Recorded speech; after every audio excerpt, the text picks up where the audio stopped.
El camí d'un enciam des que es planta fins que arriba al plat del consumidor pot ser molt diferent. Per exemple, l'alumnat de l'Institut de la Guineueta de Nou Barris estem cultivant aquests enciams al Parc Agrari del Baix de Llobregat. Els terrenys de la cooperativa agrícola Central Park, a prop de casa nostra, però molt sovint als supermercats hi podem trobar enciams que venen de maig-juny i que han recorregut denses de milers de quilòmetres.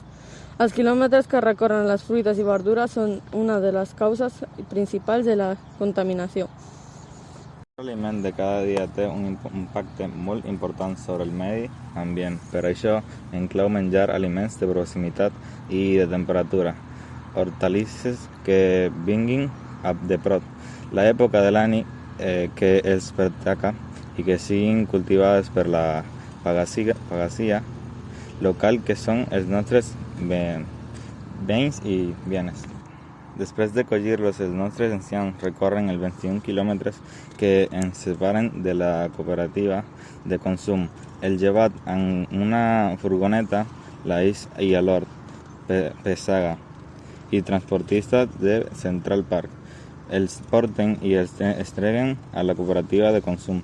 En aquest cas, el llevat de Nou Barris. Un cop allà, les sòcies i socis del grup de consum reparteixen les cistelles segons les comandes que ha fet cada família que forma part de la cooperativa.